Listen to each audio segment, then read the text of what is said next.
Yeah, we do. All right, we're live now. So, for anybody watching, welcome to episode 3 of the Sports Suppository. For the first time, we have Steve and Dakota together. Baby, baby. So, all three of us are here. How are y'all doing today? Beautiful. Beautiful. We had a lovely Labor Day weekend. In terms of the weather, I hope that applies to everybody. Yeah, it's been pretty crappy on my end. Trying not to die. Oh, yeah, that sounds to say you've been dealing with some sort of ick. Oh, yeah, it's so much fun, dude. I Oh, hate I'm it. back. Sorry. Yeah, it's hopefully it's going to start getting better, but we'll see. But anyways, to start the show off, kind of on a Corey, somber can you hear me? note. Say what?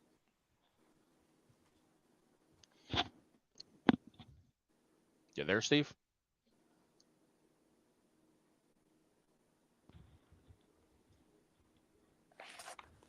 Did we lose him? It says his mic's muted for some reason. Oh, can you hear me?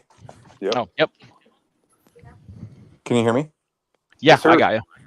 Oh, there we go. Okay. I was like, just as I said, we had the kinks figured out. I had a call come in and just like broke everything on my end. Oh, God. But I'm here, so I don't know what has been said. Haven't really said anything yet. But did we lose Corey? Mm-mm. No, No. I'm here. I'm here. If you guys can hear me. I can hear you. I can hear everybody. I cannot hear Corey. Oh man. Let me try this again. All right, now you got me? Oh yeah, now I have him. Beautiful. Okay. All right. Anyways, let's start the show off. Kind of a crappy, somber note, as I am a big hockey fan. It is my favorite sport to watch, and over the weekend we lost Matthew and Johnny Gaudreau due to a car accident in which they were riding their bicycles home from their sister's wedding rehearsal dinner, and a drunk driver decided to run them over. So that is a massive, massive loss in the hockey community. And I know all around the sports world that will be felt as well, because we've seen players across all different avenues of sports do stupid things like drunk driving, and especially with the Raiders, the Georgia Bulldogs, they've gotten in trouble for it too. You know, just people being stupid. And it's really unfortunate because it's 2024. There's no reason for it anymore. We are in No, we we should are be in an past this age to point. where we have Uber, we have Lyft, we have so many taxi companies, we have Yep. so many avenues on how you can not get behind the wheel after you've had too much to drink. So if you are out there and you are listening to our show, please do yourself a favor, and if you have had too much to drink, hit up Uber, hit up Lyft, call a taxi company, or if you're out with friends, designate a DD, Rochambeau for it or something, play rock, Yep. paper, scissors. I don't care. Do not get behind the wheel when you're drunk. I know we've all been stupid and done it before, but for me, I don't do that anymore. I'm too old for that. And I've got 2 kids now. I don't need to be one of those parents that their kids loses their parent because he's in prison for killing people behind the wheel. Yeah, and folks, like this is where you take the opportunity before you go out and line that up too. If you know you're going to go out and have some drinks, figure out who your DD is, get your Uber lined up, figure out where you're going. There's bars out there that even pay for Ubers and stuff for people who are Mm-hmm. intoxicated. So take advantage of what we have in 2024 and don't be stupid. Yeah, too Yeah, and often, too many. I'll say honestly, with the drunk driving, it's just. Do you hear it every time there's a commercial? I mean, yeah, they're promoting the beer, but they also say every single time, regardless of it's beer or alcohol, or liquor or whatever the situation may be, is just drink responsibly, man. Like, be smart about it. It doesn't take rocket science. exactly. And especially with a lot of kids these days, they all want to go to like the popular bars like downtown Des Moines. I am about 95% certain every single one of those bars in downtown Des Moines will pay for an Uber, a Lyft, or a taxi ride for you to get home safely and not be behind the wheel because they are being responsible as well. So whatever you guys got to do, don't get behind the wheel. Be smart. Yep. Yep. All right. Now, since that has been said, I know it's a little bit of a somber note, but let's get on to week one of college football. We've got some overreactions for you and some big time, some pretty big time games that we had. There were quite a few very very close games last night. LSU and USC came down the wire, which, in all honesty, I did not see that coming very well. That I game did was, not either. yeah, that game was better than advertised. Oh yeah, I completely thought LSU was going to stomp USC's ass. Same here. Oh yeah, we had a real football game with that one. Like, it was really close in all aspects of it. Yeah, and I will eat crow on what I said to my dad before that game because Corey, like you said, I said I think LSU is just going to kick the shit out of them. Lincoln Riley football teams have historically been soft on both sides of the football. And I said before that game, I'll still stand by this. I think Lincoln Riley is an overrated coach. I think he Hmm. rode the coattails of Bob Stoops at Oklahoma. And when the going got tough, he got going to USC and then just took what he deemed to be talent with him out to the West Coast. And so I think he's getting into that area at USC where we're going to find out if he's actually a good coach or not. Um, but hats off to USC. They came out, they played physical football, which is what the Big Ten plays, which now they're in the Big Ten. Um, but they out physicaled LSU. And when you can out physical a team like LSU and have quote unquote SEC speed, Yeah, man, I tell you what, that that could be some trouble for the Big Ten that I didn't see coming. But and I had, man, some of those catches by that guy though, whew, Oh my God! Right? yeah, they were nuts. They were nuts. They were Oh nasty. man. They were physical, and let me tell you what, USC as a team I had on the bubble, I would like to apologize for that because I thought I 100% agree. I thought LSU was going to come out and clean the clock. Oh same, God, yeah. And the thing with USC though, like, Honestly, you don't know what you're getting with them. You really don't. And right? it's like once the yeah, season starts, the team you see that week one, regardless of who it is they play, is generally the team that they are throughout the season. yeah, And and that now they and they have a big leg up now on LSU in terms of challenging for a playoff spot. So Now, do you have concerns for LSU, or do you think this is just a slight hiccup and the better team just won? my concerns for LSU, Dakota and Corey, are more of their conference and who they play. Um, yep. Yeah.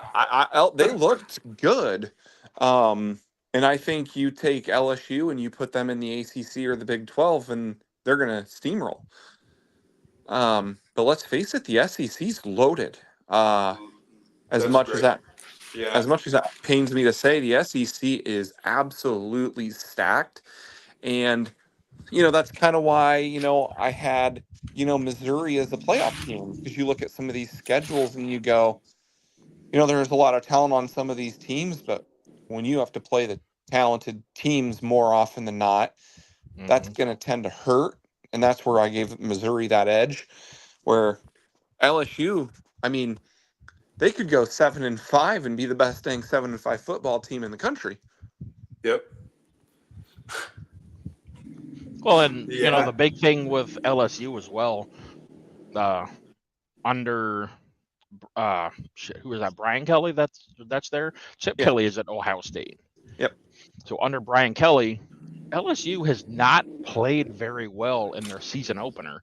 And last night Five he straight went losses he went for LSU. off on his team. He absolutely snapped in the press conference talking about how they were soft, they were slow, they just did not look like they were in it in whole 60 minutes, and he was very adamant that this loss is on the players for not playing with their hearts and leaving it all on the field like they should. How like the thing for me is I want to know how much of that is the truth, because to me It sounds like with a cover what for his mistakes. yeah, I mean That's what I was I gonna kind say of feel too. And like that that's too. like the quickest way to lose a locker room. Like, honestly, I would be very surprised if LSU has a solid season. Like, if they actually have a good season, if those players don't just give up on that coach. That Because the way he snapped out in that press conference, the way he reacted, the way he responded, saying it's Yeah, all the players. Hey, man, you're the one telling them what to do. and Are you that's right. not coaching these guys? Are you not the one out there calling plays? and that's kind of my problem with Brian Kelly in general is he is very quick to blame uh and not take accountability as a head coach. That's been him historically, Hmm. at Notre Dame. Look what he did with Cincinnati, and he bailed on them before their, big BCS game to go to Notre Dame. And, as a coach, you can feel that and you can tell your team that in the locker room in private, but you can't say it to the media. No, Right. because that paints a terrible picture about your program. And that's Absolutely already like in horrible. week one to be out there criticizing your players like that and blaming the loss 100% on the players, saying that they just did not execute the way they should have, and they didn't play with their hearts on their sleeves, and they didn't play and leave it all on the Now, if he field. would have Like waited that's immediately just throwing them to the fire, like their toes, like until that like week kicks them in 3 or 4, and we had seen this week in, week out, they were the. consistently piling up the losses and they weren't playing the way Yeah, they're supposed to. That's a different story. But this man went after them week 1. that's what I was going to say, Dakota. It's not like you're sitting at 1-3, you know, and you've gotten that effort out of your Because team. we've all seen it. We saw Alabama lose 2 games last year and still make it to the national. So let's not discount the fact that that one loss sucks, but it doesn't wipe them out of the Yeah, running for the playoff at all. 12 teams, man. 12 teams now. And hell, they lost a very close game to a very good USC team, which, in Yeah, all so it's honesty, not a like lot a of people did not expect USC to probably be that good. But it is USC. But then again, at the same time, they're coming into a different conference, even though it's not a conference schedule. But to start their season off against an SEC opponent, that is like the big toss up that was there. And USC definitely stepped up to their potential, and I think they surprised a lot of teams here. But I even think with Brian Kelly being the way he was, even if USC or not USC, even if LSU loses that game, which they did, and then they win the next three, if like you said, it could be week 4, week 5, they could be even 3-1. And if they won those 3 games closely, like if they were very close games, I could honestly see Brian Kelly snapping on them, being like, dude, this is not who we are. Pull your heads out of your asses, get it together, or find somewhere else to play. I could see that happening in week 4 or 5, but week 1, like, come on, man. I mean, we were talking overreactions from us. I think that was a big overreaction from him. Yeah, and we're also like when people think of LSU, you also think of those teams of yesteryear with your Jaden Daniels and your Joe Burrows and your Zach Mettenberger and just those guys that knew Hmm. how to lead those teams. Even then, you got all these young kids. Like you don't know how they're going to react their first true game of the season. And overall, this is just not a good look. Like for him as a head coach. Oh, I completely agree. So yeah, Corey, you mentioned overreactions. So what are your two overreactions from week one here? My first overreaction has to do with the Iowa game. 100%. After seeing that second half, my overreaction, Iowa is a national title contention team right now if that offense can stay healthy. If they can keep McNamara healthy and the rest of the offense stays healthy and they keep playing the way they did, I understand they're going to have very tough games down the road. I mean, they've got to go. I mean, they got to play Wisconsin, and there's. Hell, I don't even have my notes from last week anymore. I accidentally deleted them, so I can't remember what the schedule is. But I know they've got some very, Eh, Tough very games. tough games, especially on the road. I Yeah, mean, And debatable. those road games could be a teller. If they can reel off at least a couple, maybe like one or two of those like big solid wins, take like an L in Ohio State and in Wisconsin, right? And then mhm, crack off Wisconsin's a home wins game. everywhere else. Okay, Wisconsin's a home game. that's yeah, and see, Wisconsin's in. and I think we talked about this last week, Corey. It's just kind of that's a game that they very well could win as well. Like it's kind of with Wisconsin coming into Kinnick, it is always a difficult game to play, Oh yeah, regardless of who that but team is. yeah, Yeah, but for Iowa's me, schedule's very favorable though. It's yeah, And I think we'll very definitely favorable. see what real Iowa team we're dealing with here in about 2 weeks. You give us about 2 weeks of consistent like football, especially rattling off wins. They're getting the W's. They're on the right track. Once they face their first real test, whether it's at home or on the road, that's where we'll see where this well, what where this team truly is at. I think we're going to see that coming up on Saturday with the Cyhawk game because Ooh, yeah, that's I going to be know a good Iowa game. State's not an Ohio State or a Penn State, but it's Iowa State, and those in-state games against that Cyhawk game is always tough for them. And for Yeah, me, I think with my first overreaction, I truly feel it, I truly believe it, but I think Iowa, if they can keep their offense healthy and they can stay consistent, which Kirk Ferentz is very good at keeping his teams consistent. He is very good at not letting the hype get to their heads and them breaking down. That is a yep. huge thing that Kirk Ferentz is We seen it very that good 12 and at. 0 season. That same But 12 and 0 I season, he kept that team calm. right, but I fully 100% believe if McNamara stays healthy, Iowa will contend for the national title and probably win the Big Ten. That's a very valid and very just kind of like it's on the money. Like honestly, if they play 100% the way they played week one throughout the rest of the season, they should have zero issues at all contending. So, what about you guys? What is overreaction number one for you guys? Um, I would like to throw out mine, and it's probably not one that many people would see coming. Colorado. Okay, let's talk about that game against North Dakota State here. I have some very solid notes here. The first thing I'd like to point out is I don't think they should have struggled as much keeping them from scoring points.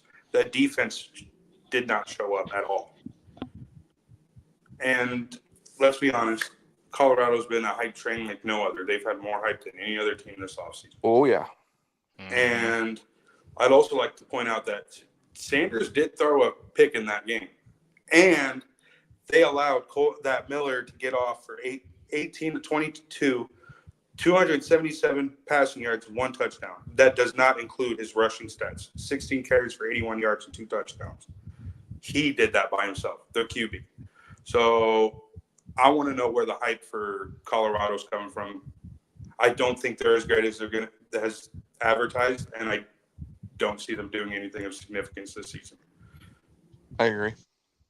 Yeah, and the big thing too about that game is I don't know if you guys have noticed or not, but in that final drive where North Dakota State threw that Hail Mary that they caught and were tackled at the 4, there were a couple instances there to where the clock ran a couple extra seconds after they picked up the first down. Whereas, in college, you're supposed to stop the clock As soon as immediately. they As get, soon as they go yeah. down, clock stops. But no, there were a couple instances to where the clock started. Like there was one instance where they picked up the first down. The clock ran at a couple, like 2-3 extra seconds, and then another first down. The clock started, ran about 4 to 6 seconds off before they set the ball, and then it stopped again, and then they snapped it. So I truly think, honestly, this game had to have been like manufactured almost to see through that Colorado W, at least to try to get some momentum behind it. But my real question here is North Dakota State that damn good, or is Colorado that bad? I think it's both. I think it's I mean, both. Yeah, North Dakota State, I mean, they beat Iowa at they've Kinnick. And North beaten a Dakota State's lot beaten of teams. North Dakota. That was North Dakota State's second ever loss to an FBS team. They're 6-2 against the FBS, so they're a damn good team. Yeah. But I also think that Colorado is just not that good. Like their offense, yes, their offense is stellar with Shador and Travis Hunter, but their defense, like you can shred them up badly Yeah. because Shiloh Sanders is trash. And I've seen memes out there to where they're asking if Shiloh Sanders is going to get drafted in the NFL draft, and then somebody says, "Well, depends on the next president if they bring back the draft or not." Oh, It's fuck. like, well, to be fair, I mean, I don't think that's wrong, but I mean, Colorado is very overrated, and it's Oh, ridiculous absolutely. because look at the NFL Hall of Famers that they got on their coaching side for defense. Like they got Warren Sapp, they've had Ed Reed over there. And they've Like, done come jack squat. on, why are they so bad on defense? My Talent. guess is that these guys are just trying to catch one last ride, whether it be through the college level or because let's look at it the right way here. What if Sanders does great coaching this team? Do you know where he's going to end up at? Yeah. He ain't going to the NFL. No. Maybe Going to not. Florida State. Yeah, I was going to say he's going to go somewhere else. He And has he's said gonna- that he wants nothing to do with Florida State anymore. I don't know what's going on between Dion and Florida State, but he refuses to acknowledge Florida State. Maybe that's why he jumped at Colorado the way he did. Yeah, because Florida State wanted him real bad when he was at Jackson. Yep. Florida State was barking up that tree hard. The way and I'm he looking shot at them it down. now is that first season showed us Dion's coaching level, his real coaching level, because he didn't have a whole lot to work with. They weren't talking. It was a hype train, but it wasn't hyped up the way it is this year. My thing is, I don't see Dion as this great mind of a coach. I don't. I just don't see it. I mean, yes, he did wonders at Jackson State, but dude, look at the level he was playing. And yes, clearly he was recruiting high-level D1 talent to Jacksonville State. Like, let's not forget that Travis Hunter was one of the top recruits in the country, who I believe was committed to Florida State and then jumped to go play for Dion at Jacksonville State. So, I mean, Dakota, I agree. I don't think he's a great coaching mind by any means. I think he's going to need to surround himself with coaching talent in those coordinator positions, but maybe cover up the weak spots there. Know what you're good at, which is marketing and getting your name out there to attract talent. But Colorado's problem is I don't think Dion knows how to go out building a team. I don't even think he does either. No, I completely agree. You can't walk in and then basically tell everybody to pack their bags and get out, and then wonder why everybody packed their bags and got out. And then in year two, after year one, going into year two, wonder why people are packing their bags and getting out. You cannot build a football team with transfers. You just can't. There's zero chemistry. Um, you can bring transfers in to plug holes and add depth, but you can't sit there and go, "Oh, this defense sucked. Hit the door. Let's bring in a new defense full of transfers." Those guys don't know how to play with each other, and that's their problem. It's Dion. If you're not well in year one, he doesn't want to build and develop you there.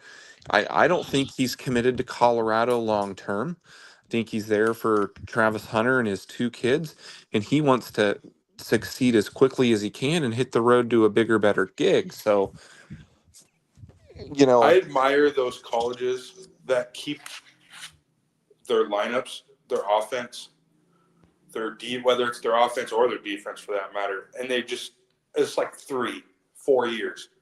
It's rare. It's very rare. You see players transferring. You see it's just the NIL deals, it's just everything that comes with it. yep. Was for me, I think the thing with Deion Sanders, I think it 100% depends on where his kids get drafted. And the fact that Deion has already come out and said um, during this offseason, talking about where his kids could potentially get drafted after the season, uh, he's already straight up said that there's a list of teams that he wants his kids to go to, and that if any other teams try to draft him, hell no, he's pulling an Eli and Archie Manning, Yeah. Uh-huh. and Pause and on that for when we talk about NFL. oh, definitely. But to me, I fully think it just depends on where his kids get drafted, and that will kind of highlight his next coaching destination. Yep. Because I think he does want to continue to coach. I originally thought he was just going to stay at Colorado until his kids got drafted, and then he was going to bounce and retire and just follow his kids around the country. No, I think he's going to stay coaching, but wherever his kids get drafted, that's where he's going to go next. Yeah, we'll touch on that. We'll touch on that in NFL. Yeah. Let's touch on that a little bit Uh, later. so my first overreaction is Miami is back. Oh God, Uh, yes. I don't buy it. I think it's a huge. I think it's just time people need to accept Billy Florida's not Napier good is anymore. gone from Florida, and they're just not good. Nope. Um, the Florida's Miami, just name value. They're not true talent. They haven't been for a few seasons now. It's yeah, hard to really give Miami the credit. I do have Miami listed as like a highlight, but only based on QB play, not the overall team. So, yeah. but I can't get I on the do agree. Miami hype train yet. I just can't. How many times has the U been back and then just kidding? Falling flat. Yep. I mean, it's like the Texas is back train, where it's like Texas is back and then just kidding, and now Hmm. Texas is finally back, and it's okay to like acknowledge and realize that Texas is back. I can't with Miami. I just can't do that right now, um, because Van Dyke was supposed to be the savior, and where's he at now? I can't Yep. remember, but I remember seeing his name in a stat line. But it's not Miami, folks. He's gone. So Yep. that's my first overreaction is the Miami is back hype train. Like, pause on that. Sure, ACC football's not great. They might win that conference championship or play for the conference championship, but let's hit the brakes on that, because I think it's a very real possibility that the ACC champion is 8-4 or 9-3. Yep, very real possibility. Just look at the competition and the play at that level. It's just really hard Yeah. because, like, regardless of if the like, just look at some of the teams that we're looking at to most likely make it to the playoff. It's Miami, Clemson, and Florida State. Those are your three most talented teams, and I still will stand by Clemson as my pick, from a week ago.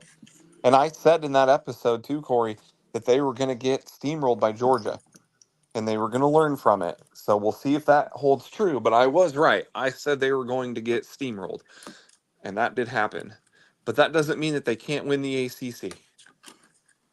I would like to point out a team that, or just speak on a team in general. It's not really an overreaction. It's kind of like something to applaud, and it's kind of how well Tennessee played.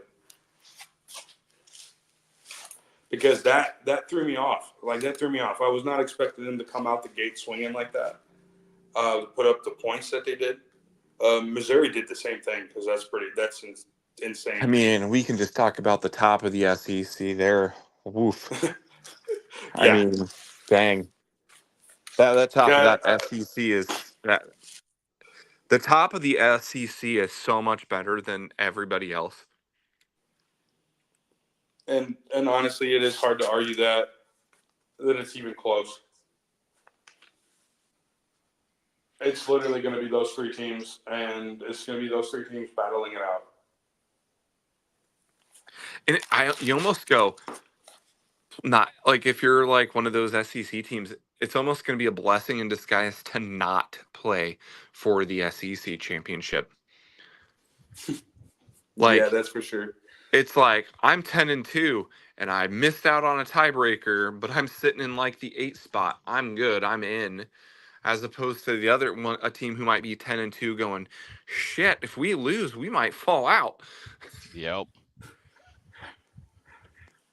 Yeah, I think there's so much that's going to go on with the SEC this year, and to see everybody in that conference just fighting, fighting and clawing tooth and nail, trying to stay in the catbird seat to make the playoff.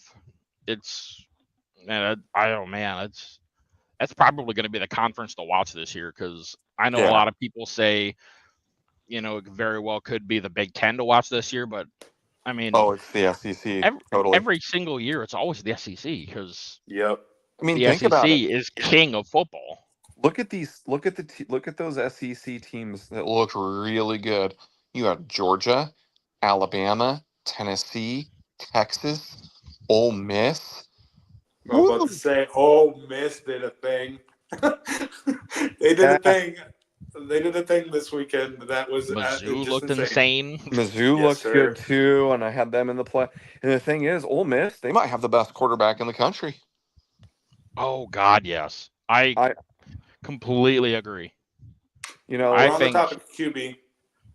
what? What about Raiola from Nebraska? I It think was it's too soon to it jump was on his UTEP. hype train right now. It was UTEP, man. UTEP Fair hasn't enough. been good since Mike Price was there.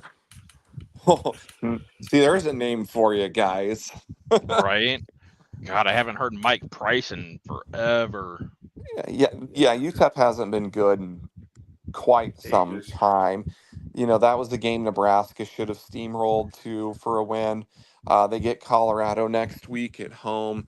Um, Let's hope you know, Raiola comes out swinging because for his sake, Patrick Mahomes too needs to get the W. you know, I think we're gonna learn. I don't think we're gonna learn anything about Nebraska's offense against Colorado, because I I think think we're going to learn what team Colorado is coming I in think next week. I think you might Hmm. learn something about Nebraska's defense, because Colorado does have a legit offense, but Yeah. I Yes. mean that Deacon Hill Iowa offense last year could have scored 20 on Colorado. So, Yeah. and that's saying something, because Yeah. oof, but Corey, I mean, overreaction number 2. What's your overreaction number 2? Michigan is the most overrated team in the entire country. Period. Not an And overreaction. I mean, Ooh, there we go. This is going to be interesting. I'm Okay, very I guess interested to I'd see take where that as this a goes. hot take, Yeah. I maybe was going not to an say, overreaction. I want to see the opinion. I want to hear the opinion from both of you guys now because I heard Steve's reaction to that.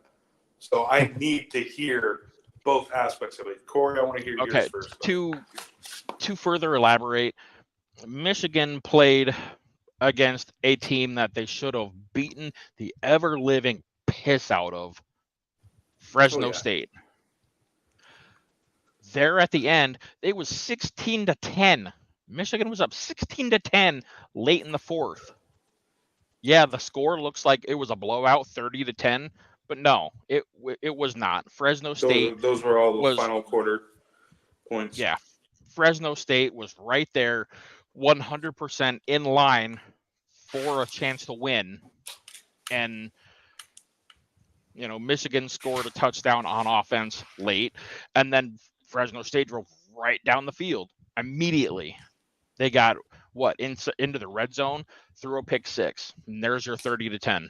That's the sole reason why Michigan looked like they blew out Fresno State.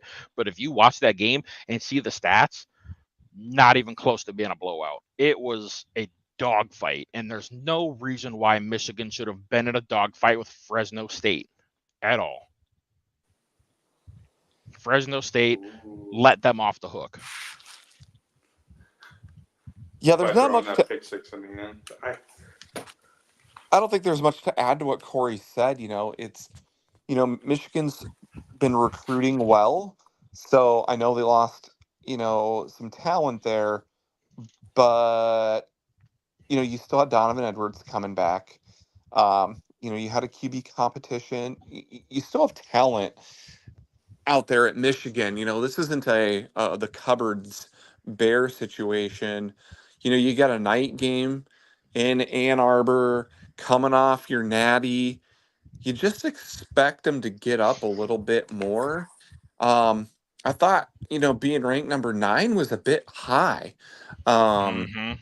I thought, typically when you see a team lose what they did, including their head coach, tell You don't me, even see them make the 25 after that. tell me why they're number 9 and Washington's not ranked. No, because Washington should definitely be on that list. They Mm-hmm. lost. Washington lost a lot too in their coach, just like Michigan did, and they were both playing in the same game at the end of the year. So I don't disagree with Corey. I don't think it's an overreaction to say Michigan might be the most overrated team in the country after week 1, because Texas is going to kick the snot out of them. Oh, God, yes. Texas is Think going to about this, guys. steamroll them. Think about this. Texas is going into the big house as a touchdown favorite. When does that That's been happen? unheard of in the past 5-6 years. That just doesn't happen. Um, I think more. I think Moore's in deep trouble there. Between all of the scandals at Michigan, including one that he's caught up in, I think Moore, he could be gone after 2 years. I think if they come Mm-hmm. out this year and go 6-6, 7-5, and follow it up with a mediocre season, I think he's the scapegoat. Yeah, it definitely seems like that, especially with Michigan being so quick to name him the head coach after Harbaugh jumped ship, because Harbaugh knew all this was coming. Oh He yeah. knew it immediately.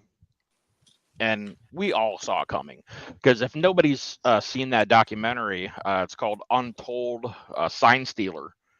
It's a great documentary. I haven't watched the whole thing yet, but it really opens your eyes. And it's like, dude, like Stallions really didn't do anything wrong until it starts talking about him going to, or him and other Michigan people, or him and his other cronies going to other games in person and recording.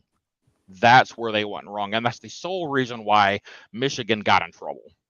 If Stallions didn't do that crap, we would still be in the same boat right now. Michigan would still be king shit, and we still would have a college football right now that does signs instead of radio communications and helmets.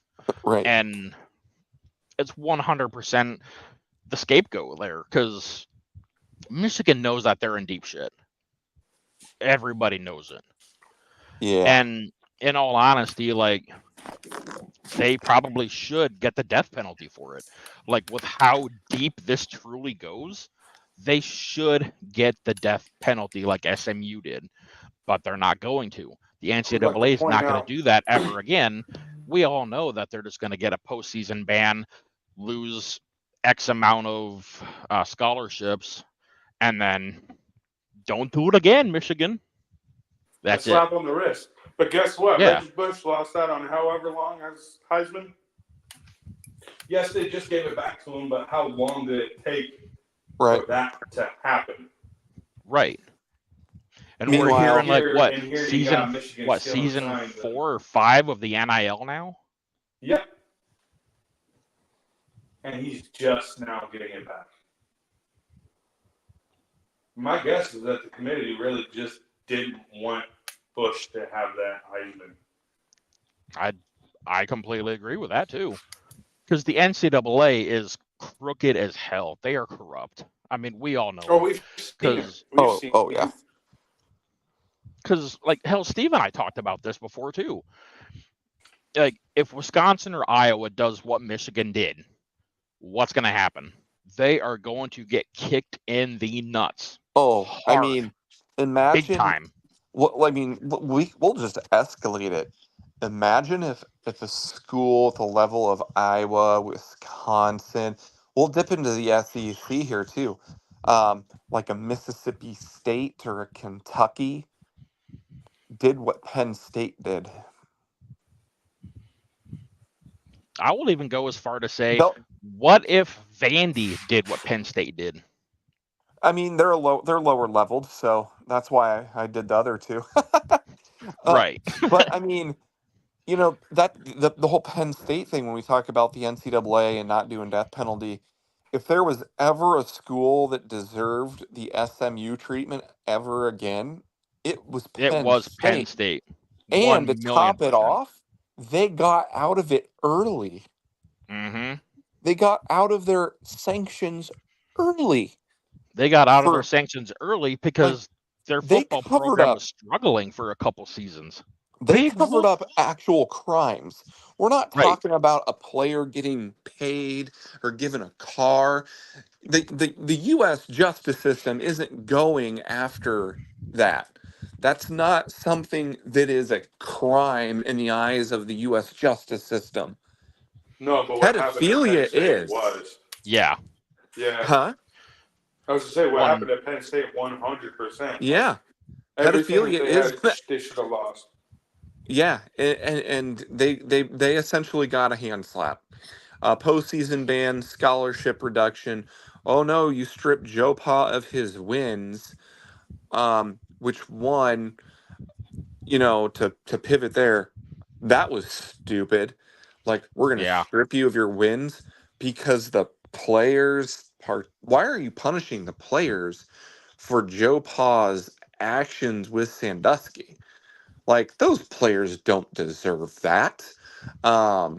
You should have shut the program down for at least a year, if not two, told all the current players they were free to transfer without penalty, and then evaluated when you were going to let Penn State play football again. So, yeah, to your point, Corey, they're never going to do it again. Michigan's just going to get slapped on the hand.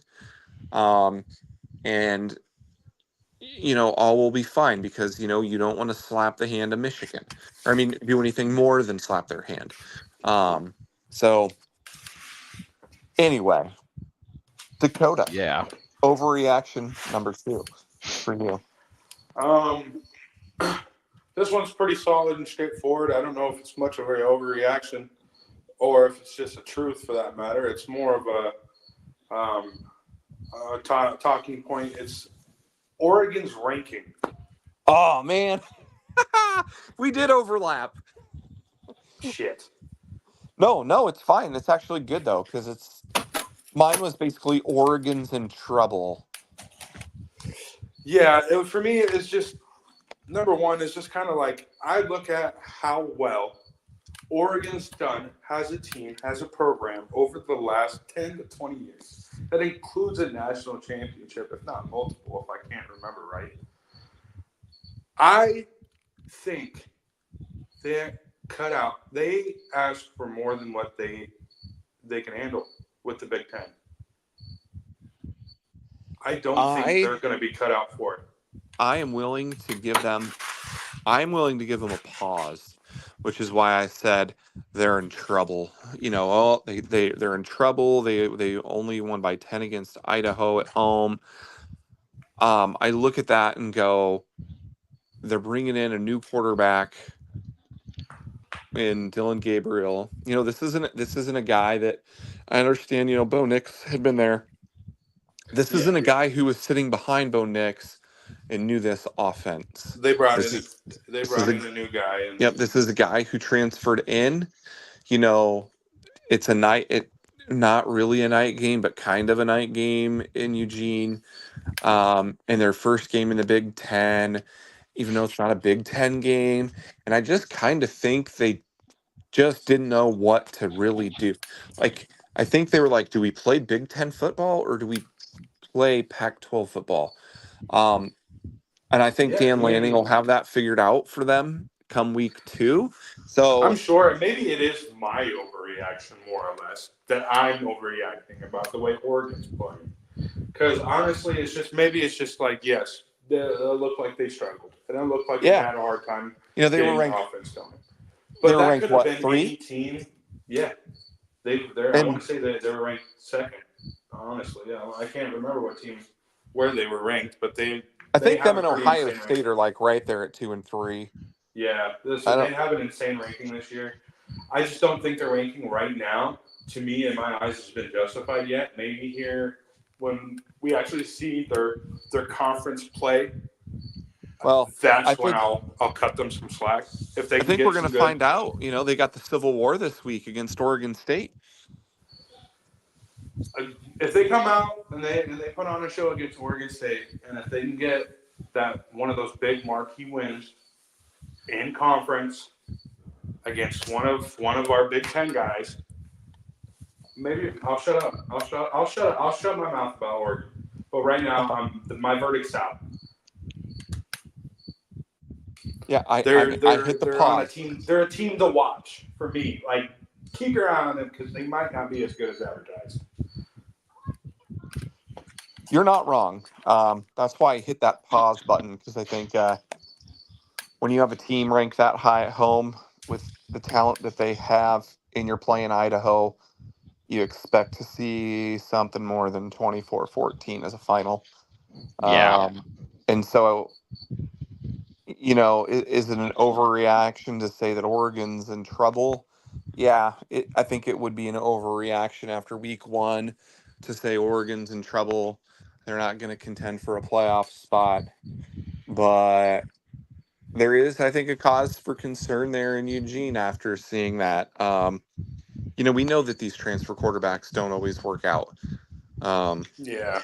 and so, I mean, I mean, there's a little bit that's of, not to say that it wouldn't, because who knows? I mean, like I said, it is week 1, and I am getting pretty judgy after week 1. So uh, it's one of those, there is some validity to maybe recruiting your own quarterback to have them learn your system. And I think, to pivot back to how this whole college football discussion started, look at USC and LSU.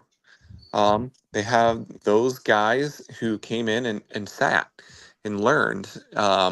and have been there for X amount of years. Like these And guys so have known the coaching system. there's a reason they look a little more poised in their games than maybe some of those transfer quarterbacks look sometimes in week 1. Um, I remember last year Cade McNamara was shaky in his first start at Iowa. We know he wasn't healthy, but he still, as a guy who was touted for his high completion percentage, he was like a 50% passer in week 1 last year. So sometimes those guys come in as transfers and they don't pan out, or they start off shaky and then they finally settle in. So, we'll have to see if what the case is for Dylan Gabriel in Oregon. Oh yeah, I completely agree. And real quick, I've got an update on the BC Florida State game. Okay. Ooh, It is breaking news for 14-0 BC. Wow. Halfway through the second. I Team remember that stats. last episode. I ragged on Florida State that they needed to show up, and they did not. Dude, they are 100% non-existent in this game right now. Total yards go 179-16 in favor of BC. Wow. I mean, They have more rushing yards than passing yards right now. so we know Bill O'Brien's a hell of a coach, right? Yeah. And so BC's going to be in good hands with him long term. Yes, But and in fact, I if Mike have them Norville ranked starts as of next week, thanks to LSU's loss. if Mike Norville starts out 0-2, the wheels might fall off there, and he might be gone. He was on the hot seat up until last year, and then they put together their marvelous season that was derailed by an injury to the Jordan Travis. But I don't think that one season will make up for what they did before that, and a potential disaster in the making right now for them. Right. Because right now, if I this mean, holds up. oh God, yeah. Because right now, so far, I've heard so much talk and hype about Ugalele going in there and doing his thing and potentially being the next Travis. But it's like he's done nothing. I mean, like I said, Apparently, he's just a good Pac-12 quarterback. apparently so. Because Apparently, like I said in that first episode, or that episode with Dakota last week, in the first half, he averaged negative 0.1 yards per pass attempt through the air in the first half. That is unheard of. that's a video game stat. Like that is a 100% stupidly bad stat. Like how do you average negative yards through the air as a quarterback of a top 10 team? That's like being one of the worst FCS teams and going in to play Bama. We'll say this. I'll say this. I'll put this out there because I agree 100% with the current assessment of Florida State right now. Because I think, personally, once they get themselves a highly touted recruit at QB is when that team will finally unlock its potential, because you're just trying to plug and play at this point. NFL teams do that, and we see it fail all the time. Transfer portal, man. Your NIL is basically whoever pays the most now. It's not about who has the best program. It's Alabama's going to throw all this money at you. Let's go win a national championship. Like, that's usually how it goes. And if all these other teams need a QB, like, they just need to suck it up, and they need to recruit their asses off, man, because that's the name of the game. It's recruitment. If you're just picking players out of the transfer portal, Steve, I'm pretty sure you hit the nail on the head on this one earlier. If you just plug and play transfers, you're going to fail. None of those guys have chemistry. But if you maybe pull a couple of those guys and you fill your team up with recruits, your 3s and 4s, like I said last episode, Wisconsin loaded up this recruiting class 11 4-star recruits. If you're building a fucking team, that's how you do it. Yeah, I'm a believer that the transfer portal is meant for, our starting left tackle just went pro. Our backup doesn't look like he's quite ready. And maybe the third stringer's coming off an injury. So let's hit the portal to get another left tackle to be safe. Yeah. Not those moves make sense. You need a receiver because your team was slacking on the offensive firepower aspect of it. To go add a number 2 guy or a number 3 guy, or to add another running back to the room that's already stellar, we're looking at those minuscule moves. that could make massive differences instead of replacing your entire teams Yeah. with transfers, man. Like it's definitely a different college than what we've grown up with. So Hmm. Yeah, because back in the day, like, when we were growing up, like, nobody heard the words transfer portal. You'd hear, oh, well, there's this transfer from so and so. Nobody ever said 90% transfer of portal. everybody signed with the team and And it stuck was, with that team for however long. I mean, it was rare for anybody to even transfer, Right. And the only back in the reason day. why you transfer is because, like, you were a starter and then you got injured and you lost your starting spot to a freshman or something. And now you're a senior. So you want to go out playing your senior year. So you Yeah. transfer off to this school because you have a medical red shirt. So you Yep. might have one or two more years to play. So you transfer out. Yep. Or the Not grad anymore. transfer. Kids these days get butt hurt. So they're like, oh, well, my coach, he hurt my feelings and I'm going to transfer to Mizzou. I'm going to go to Yeah. Colorado. Yeah. It Yeah. was typically 100%. the injury or the grad transfer, and now it's, oh, I want to go and make more money somewhere else, or Yep. oh, they're gonna let me play right Oh, now, your and 4-star recruit decided to redshirt, and you decided that you need a QB, so that redshirted recruit is now pissed off because you went and grabbed somebody from the transfer portal. yeah, Honestly, it's a never-ending vicious cycle. I don't think, regardless of how you twist it, anybody's gonna be happy. So it's like free agency, money in the contract, and the NFL. So it's all yeah. basically the same, like neck of the woods, man. And Dakota, I think that's a great pivot to talk NFL. Well, before I we jump to NFL real quick, I want to talk about the drama that is Caitlin Clark and Angel Reese again. Because that one seems to be never ending. oh God, I know, dude. And it's all because Angel Reese never stops talking. And Well, then on top of that, you got a lot of people in media that are talking about how Angel Reese should be the rookie of the year right now. Hell But no. then you look at their stats. Well, Angel Reese has X amount of rebounds in 3 consecutive games. Do you not watch her games? Half of those damn rebounds is because she can't make the goddamn layups herself. Yeah, you can literally go look at the play-by-plays and see, like, Angel Reese missed layup, Angel Reese offensive rebound, Angel Reese missed layup, Angel Reese offensive rebound, Angel Reese missed layup, somebody hits a three. Like, I Yep. mean, so first there's thing one I'd like to thing. point out about that is that if that were an NBA player, Would be that man would have been roasted. cut. No, not only would he be roasted, that man would have been cut the next day. No ifs, ands, or buts. You're not good enough. You shouldn't even be on that team. Listen, if your rebounds come from your missed shots, maybe the team needs to look at whether or not you should even be playing. And I'm convinced 100%, yes, Caitlin Clark will win Rookie of the Year. But I also believe that the media is feeding into this little beef because yeah, the WNBA needs a rivalry. Yeah. Think your Kobe's versus, you know, your Jordan had it. Jordan had Stockton, man. Jordan had literally all those guys. The NBA was built on it.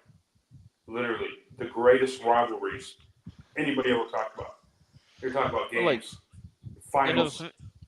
like the thing for me though is you see so many of these media personalities, like Stephen A. Smith. He believes Angel Reese should be rookie of the year.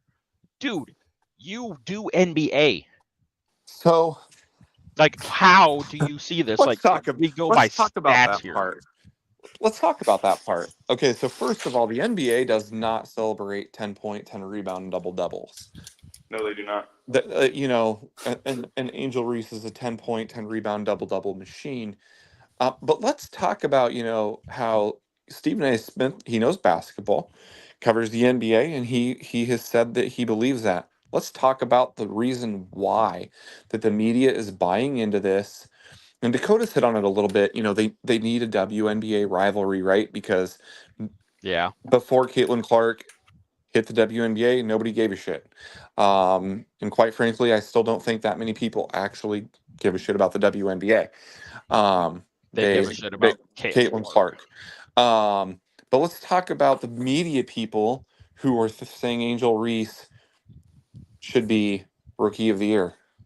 It's because she's black. It's all Yeah, about race. It is race baiting at its finest. hundred He percent. wanted to spark up controversy, and he did. Yep, that's what he does. Skip Bayless, him and Skip Bayless is how they've made their living, is by sparking controversy. And Stephen A. Smith, Jamel Hill, those folks race bait like crazy. If you watch Angel Reese and Caitlin Clark play basketball, one looks like a basketball player, the other one looks like a child trying to run. Have Yep. you The watched other one Angel looks like Reese a run? little kid trying to learn how to play basketball. Yeah, yeah. Well, not even just that. The other, like, one looks like a legit star basketball player, and the other one looks like she's One just of them throwing a looks like fit. they could potentially play in the NBA. Well, because like you look at, so there's so many videos out there of Angel Reese going for a rebound with teammates around her, and she looks like she's ready to throw elbows in her teammates' faces trying to grab those rebounds. Yeah, You I don't see mean, that in the NBA. and you're No, you talking most about a certainly do not. player. You're talking about a player in Caitlin Clark that walked into a franchise that hadn't been above 500 now since 2019. Mm-hmm. How the hell is that even possible? Like, how is a franchise so bad that you can't even be like 1-0 or 2-1 at any point in the last 5 years? I mean, Right. and so we can talk about Caitlin Clark's turnovers. That was a thing at Iowa too. She carried Iowa on her back. She's been carrying the fever on her back. Uh, when you do that, you're going to turn the ball over. It's the nature of the game. But you know You're also what? going to make mistakes. When you ain't Yeah, got the supporting cast, you ain't got the team to kind of be there to help dig her out or to help, her help you. It's honestly, I'm beginning to think WNBA isn't about teamwork. It's more self. These women play more for themselves than they do for the overall sport. Well, because kind of they like kind of the Like when have we to, watch kind because football, of like the the NBA. only WNBA doesn't market anything. no, they don't. The only thing they do is they advertise their games. That's it, man. Caitlin Clark has brought more eyes to that sport than any superstar had previous. And it's even hard to call some of those athletes superstars. They're athletes, they're star athletes at that, because there's a good amount of women on this planet that cannot do what they do. But it's also very apparent to me that with the added eyes, it's also maybe not the best thing for the WNBA, because it's going to open the eyes to a lot of those women that aren't as good. Angel Reese, and now you got people like Stephanie, you mentioned it, hit the race bait. There's just everything. Oh, she's white. She only shoots threes. Well, what is the excuse for Stephen Curry, man? What is the excuse for every other athlete that plays basketball the same way? That is how the current scope of the sport is played. Oh Three yeah, Right. point I mean, shooting. I you mean, are if It's better bad you've off. got enough a that our killer centers shot, aren't you're even gonna shoot 7 foot threes. anymore, man. Yeah, you either shoot there's no point in doing a 17-foot mid-range jumper. You might as well just step back, the Yeah. extra few feet and shoot the three, or go into the paint. They've diminished the 3-point shots, diminished the mid-range game because everybody has gotten so much better at shooting threes. There's just no point in stepping into that mid-range game, and I think some of it too is just they don't play, and this is basketball in general. Uh, they don't guard the perimeter like they used to either. They kind of sag in because when you do get that dominant big man, you're in deep, deep trouble. if you're taking all your resources to guard the 3-point line. And what's more sure thing, a layup and dunk or a 3-point shot? Well, in the case of Angel Reese, that's not the layup, because she Yep. misses those quite often. But would you rather, from an NBA standpoint, would you rather sag down and make sure Joel Embiid or Giannis doesn't get the ball in the post, and then let a 3-point shooter shoot, or guard the 3-point arc and let Joel Embiid and Giannis get the ball in the post? And then most likely foul them because you're playing catch up. Yeah. Yep. And I know people are like, oh, those 3-point shooters are deadly. Like, 38%, 40%, as opposed to Giannis or Joel Embiid in the post at, an 80% clip. I'll take my chance with the 3-point shooters. Right. So, Or especially, Embiid and Giannis and guys like that are, 100% going for a dunk. and that's the thing is, we can, so the perimeter play has improved, to where the mid range is no longer worthwhile, but we forget that the post play is still really, really good in basketball, because, Hmm. ESPN drives the narrative when they show highlights, and, you know, having sweet 3-point shots that are swishing are a lot sexier than maybe a post move where you bank in a little layup, unless it's a monstrous dunk.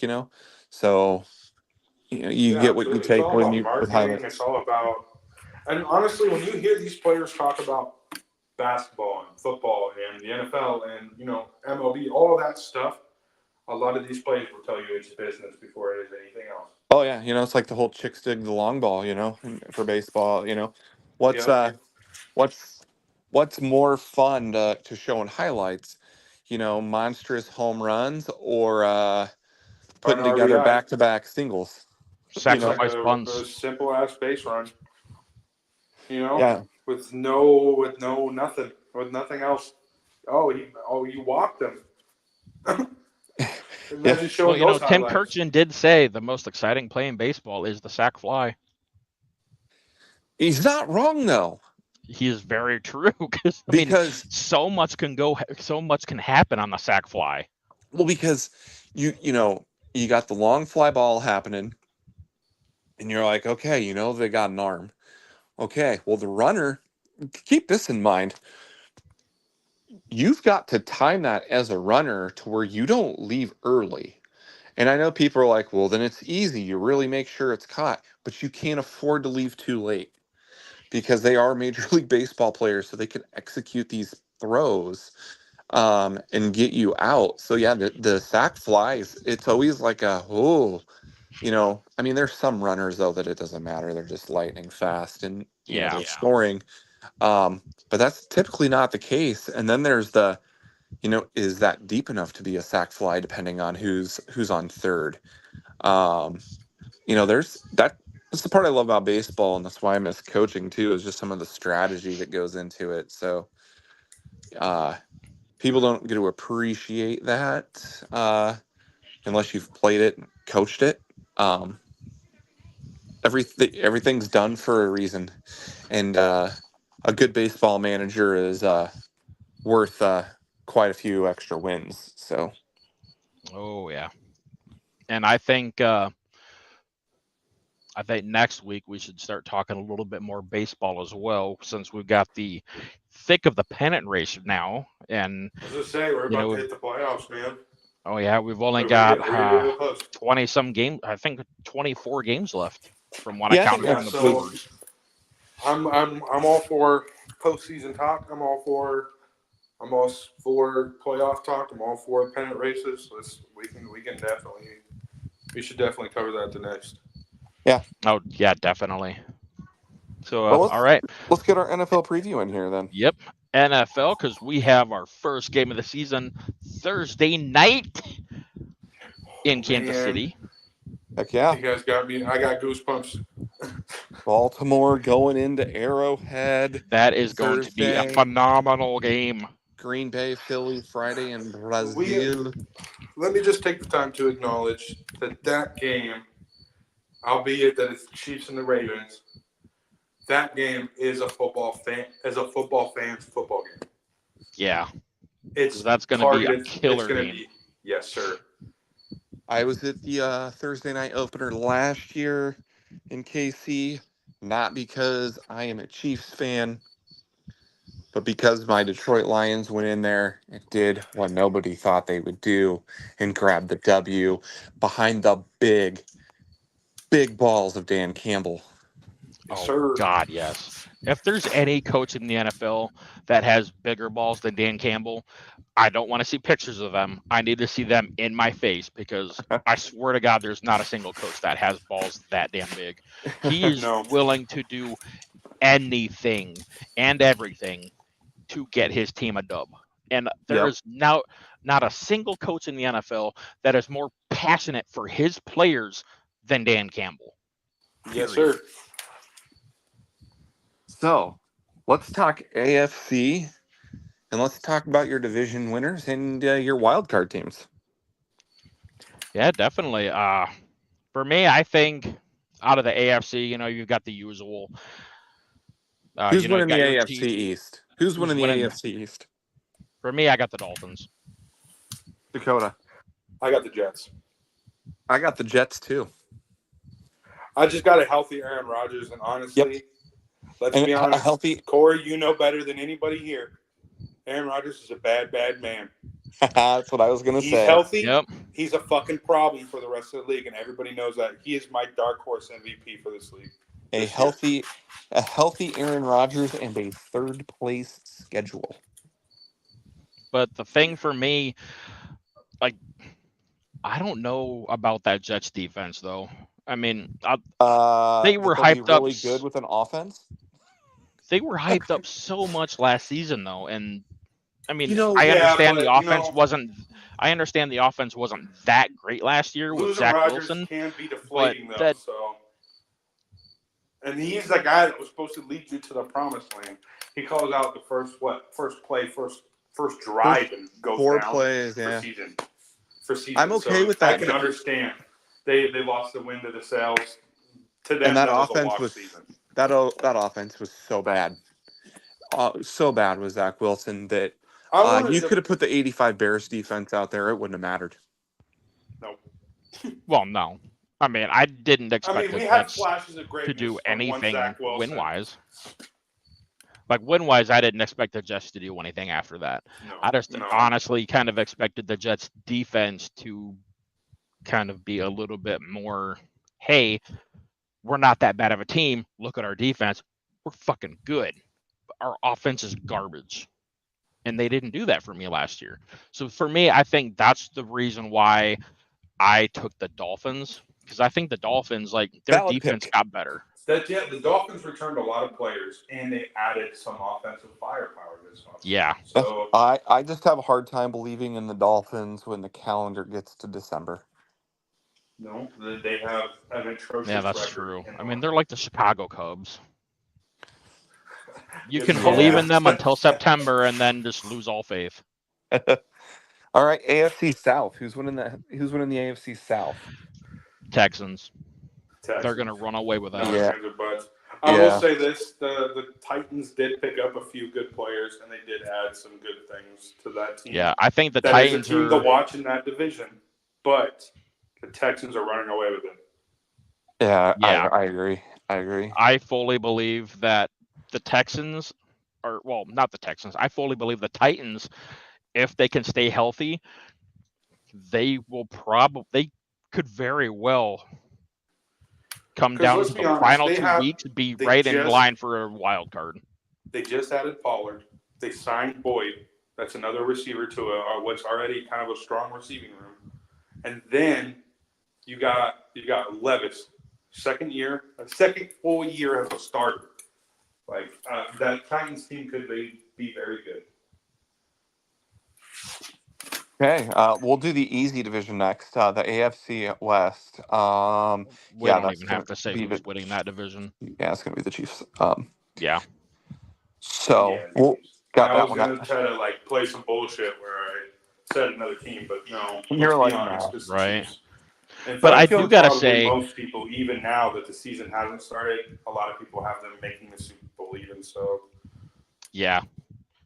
But for me, I fully believe if you look at what the Broncos have done, and then you look at what the Raiders have done, those two teams, I fully believe here in the next couple of years are going to knock the Chiefs off that pedestal. They're going to give Oh, them a absolutely. fight for their lives in that I have division. a hard time believing that this season the Chiefs aren't going to struggle with that Broncos team.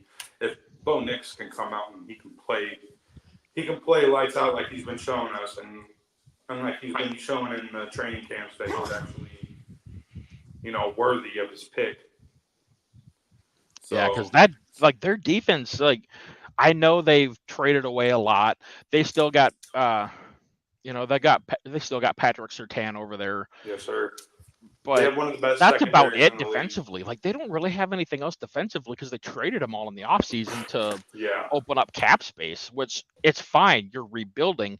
It's going to happen. But I just think here, it probably in the next, well, I think the Raiders here in the next 2 years, probably next year, they're going to contend for the division next season. Because the Raiders, they did a lot. And I really, really think that with Gardner Minshew, a lot of people give him shit. A lot of people drag Listen, him down. But I had Gardner Minshew Minshew is a madness. beast. I had the Minshew madness when he first took over in Jacksonville, and then when he got traded, I can't to Philly. God knows what he to Philly. He kind of just sat there, and I was like, well, this is the end of it. This is where it gets suffocated, and they kill it off. Well, then he wises up and he signs a 1 year prove it in Indy. And he arguably played better than what he's played his entire career in any opportunity that he's had. He Oh, took God, yeah. that team 5 times further than what anybody had even given the man credit for. And on top of that, this man proceeds to cash in on another 1 year deal with the Las Vegas Raiders and ends up the starter. So he's betting on himself and he's winning so far. So if them Raiders can come out and they can start rattling off them important wins, good on Minshew. They might not have to look for another QB. The last thing about that, I fully expect Minshew to ball out this year. I Oh don't yeah, think he's the got Raiders are going Devontae to contend Adams. for the division, but I He's do got think they're going to Jacoby surprise some Myers, people. and he's got Michael Gallup all as his receivers. I don't think he's ever had better receivers. No, not at all. But The Raiders' offense is low key stacked. yeah, without They a need to doubt, do something about them running backs, but that's besides the point. it's a dying position in the NFL anyway. Yeah, it is, unfortunately.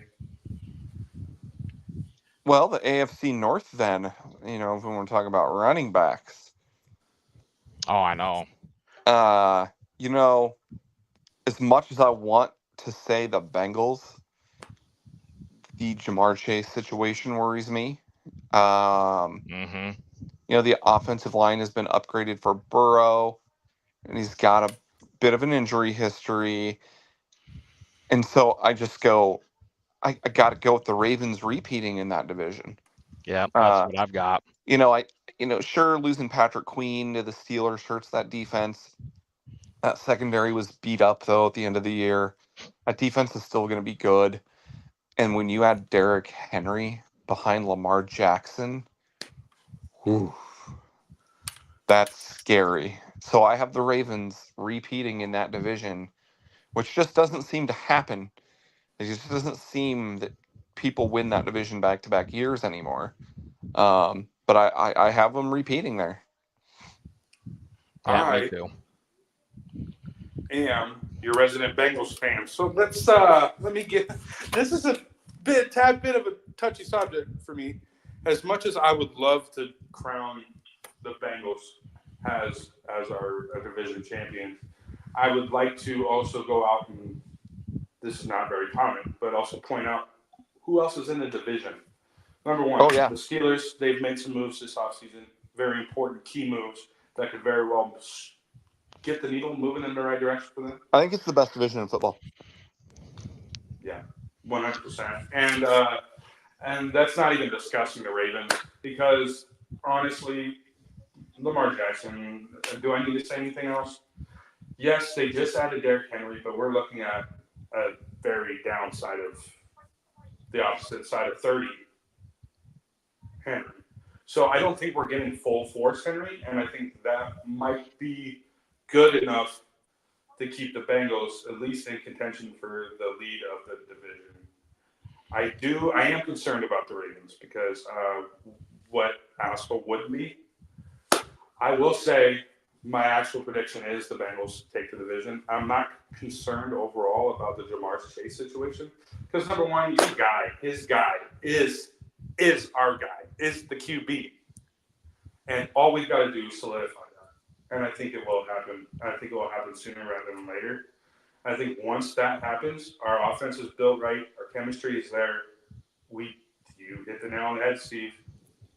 We touched on that offensive line. We had things that we needed, and we literally did nothing but add defensive linemen and cornerbacks and safeties to our through draft. So we added some things, and we did a lot to kind of improve. Maybe not in the places that I thought we should have improved, but we did improve our defense quite a bit. And if Burrow can get hot coming right out the gates, I think we shouldn't have any problems winning this division. All right, Corey. Well, shit, I screwed up. Yeah. I completely forgot I had a fantasy draft. They're starting round 6. Oh. You Oh, should get man. out there and take a look at what your fantasy team is looking like. Because I just fantasy drafted Saturday, my team. So I have 3 fantasy teams this season. That's all I've got. That's 3 more than me. I didn't want to overstep my boundaries. I usually have like 5 or 6 because I've been doing this for ridiculous amounts of time. It's just I wanted to tone it back a little bit, and I wanted to maybe put some focus elsewhere. So, Well, right now, my team looks like this. Number 1 drafted in the first, Breece Hall, Puka Nacua, Isaiah Pacheco, Brandon Ayuk, Patrick Mahomes. And wait a minute. That was all auto draft? Yeah. Nice. Oh, dude, honestly, you got a pretty fucking broken team there, brother. And now Stephon Diggs. Yeah. I think you're in an okay spot. Yeah, you're in a great spot. I think so too.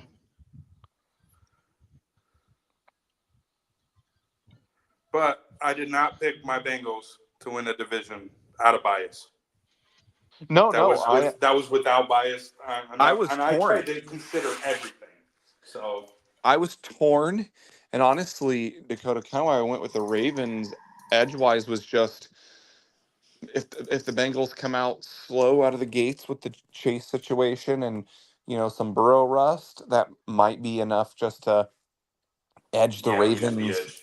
Absolutely. So we'll talk about the Bengals here more after as we do our wild cards and AFC representative for the Super Bowl. But we need to know who Corey's taken in the North, in the AFC North.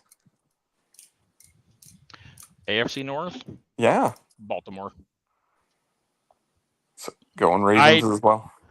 Yeah, I honestly I think Cincinnati did well in the draft. I think they did well to kind of bolster up that offensive line for Burrow. But at the same time, I just think their biggest issue now is on the defensive side. And I think that's what their issue was last season as well is, that secondary. That secondary got ate up a lot. The front 7 was hurt a lot last year. They were beat up really bad. So I think Baltimore, with adding more offensively, they added a little bit more defensively, even though they did lose a few key pieces to that defense. I still think Baltimore is the team to beat in that division right now. You're not wrong. Honestly, I am more inclined to agree with you there on that statement. But Cincinnati, they are the team to beat. Yeah, Cincinnati's going to put up a fight though. They are going to fight. I want to say last year they had our number, but the previous season we posed the problem for that Baltimore team. Yeah. So I'm hoping that it's much of the same this year. And shit, the best case scenario for me is we go 1-1 against them. That's the best case scenario for the Bengals. They don't need the 2 wins. They just give us one of them, and if we can try to clear out, at least beat the rest of the division handedly, then the Bengals shouldn't have a problem.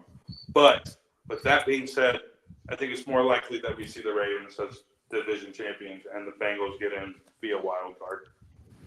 So who are Yeah. your 3 AFC wildcard teams? For me, I've got Buffalo, New York, and Cincinnati. Okay. I got Buffalo. I got the Tennessee, and I will do that switch. I will put the Cincinnati in at wild card. Okay. So I have Miami, Cincinnati, and then I think the sleeper team you got to be looking for, the Colts. Oh, yeah. Oh yeah, I completely forgot about them.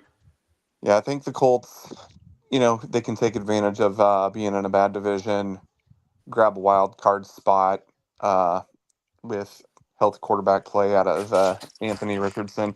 I think Buffalo takes a step back. They lost That's a for sure. lot. Yeah. They lost a lot on offense and defense. I think that's a Somebody pointed team out that, to me the other day that Josh Allen has not been great without elite wide receiver help. yeah, So they that is brought Diggs in concerning. to That's help an him. immediate concern on my behalf for the Buffalo. There's a solid chance after the first couple weeks that I'm looking at Buffalo like they're not even making the playoffs. Yeah, I think that's a team that is sitting there at like 9-8, 8-9 at the end of the year, looking at, how do we upgrade the offense? That's a tough situation right now in Buffalo with the cap and everything. So I don't have Buffalo making it. I think Buffalo disappoints. I think the Colts sneak in and take advantage of being able to beat up on Jacksonville and Tennessee a few times. I look at Indianapolis and go, let's say if out of Tennessee and uh, Jacksonville, if they can go 3-1 in those games, that's big. Because maybe they can steal one against the Texans, and if not, they go 3-3 in their division. That's They not play. terrible. No, and if you can, That's honestly probably could be the best case scenario for them. yeah, On the and outside so looking in, but we're right there on the cusp. that's kind of why I have Indy sneaking in as like a 7 seed.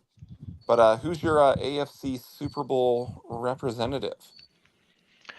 I honestly think for the first time in franchise history, Houston will make it. I Wow. think they will upset Kansas City.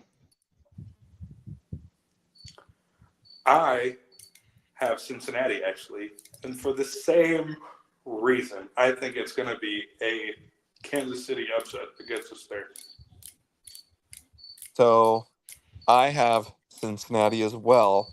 I think they're the team that gets hot at the end of the year that Happens every year. just misses out on winning their division, and then they go on the road like they did into Kansas City, but I don't think they're beating Kansas City in the AFC Championship game. I think they're beating them in the round before, and I think they're going to end up beating the Jets for the conference championship. I was going to say, I have the Jets almost making it. If it wasn't Cincinnati that I was picking, it was going to be the Jets. It sounds to me like our AFC is almost identical. Yeah, I actually, I think the Chiefs and Bengals are going to meet up before the conference title game, and the Bengals will go into Burrowhead and grab a win this time. Yes, sir. I'll take But that. I'll take that. Off to the NFC, and we can start with the most overrated division in football year after year, the NFC East. I've got Dallas winning that. Okay. I don't see Philadelphia really putting up much of a fight. I mean, I think they will, but I don't think they really added too much this offseason to really be back to where they were a couple seasons ago. So with that being said, I'll kind of throw out my piece on why I picked the Eagles. They've returned 90% of their offense. They just traded for Jahan Dotson this offseason. Literally, like, I want to say it was like sometime last week. Yeah. Who was at the time Washington's number 2 guy. So you add him to what already has a 1 and a 2. So you add a number 2 who's going to be playing number 3. And then you look at the defensive side of that Eagles team, 100% return team. And in fact, they've added players to that defensive side of the ball. So with the same coaching staff, everything that they needed to get back previously when they lost the last time, I think they do it again. And maybe not the Super Bowl, but I think they definitely do win their division. I am with Dakota here. I like the Eagles winning this division. Kind of one of those divisions, once again, that nobody seems to repeat as division champs. I like the addition of Jahan Dotson to that receiving core. And I think we all forget about the Saquon Barkley addition. Yes, sir. That element that Barkley brings as a running back who can catch the ball with Hurts, I think is the difference for this offense. I think Nick Sirianni is under the gun here, and Yeah, I he's think gonna. he admitted his faults last year, Mm-hmm. um, and I think Yeah, that it's a gets big them step. that gets them the division, and we can talk about the Cowboys here, Corey, and we can just piggyback right over into that Colorado discussion. Ow, shit. Who does not have a contract extension in Dallas right now? Dak. Dak Prescott does not have a contract extension. You know why? Because he's not worth $60 million. No, he is not. I do believe he's a franchise QB. I do believe he's a lot better than You most know who starters. But I else? do You know not who else? You know who believe. else is a lame duck too? Mike McCarthy, your favorite.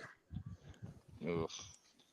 Mike McCarthy is a lame duck head coach right now, and Dak Prescott is a lame duck quarterback. And one of the teams that has been very rumored to try to get Sanders as a QB is the Dallas Cowboys. I would like to I say I'm going to piggyback off of what you're saying here, Steve. But I'm going to let you finish. So go ahead, you finish, and then I'll piggyback off of you. so Dallas is a team right now that they threw out the extension to CeeDee Lamb, right? And you only Mm-hmm. have so much money that you can pay people. And if you can look at the draft and you can look at some of the quarterbacks that are going to be in this draft, if you're Dallas, Shadur Sanders is one, Dart from Ole Miss, Quinn Ewers. If you're I was going to Dallas, say, you can probably go get one of those guys. And who would you rather pay? Dak Prescott 60 million, or would you rather pay Micah Parsons? Because you can't pay them all. I'm paying Michael Parsons. And I'm And Yeah. so franchising the shit. I'm franchising tagging the shit out of Mr. Dak. And I'm Yeah. trading his ass to a team for draft picks and compensation. yeah, So I can go get yourself, you can go get yourselves a Shadur or a Ewers for that matter. Because let's all be honest, all Texas fans right now would clamor and would absolutely shit their pants if Quentin Ewers ends up as a starting QB of the Dallas Cowboys. oh And yeah, I say that because I think you're onto something here with McCarthy and Dak.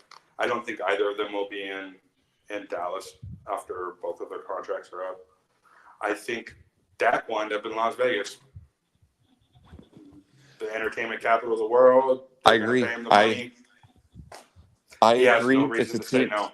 It's a team that needs a quarterback, and a team that's got pieces to be able to compete once they get a quarterback in the Raiders.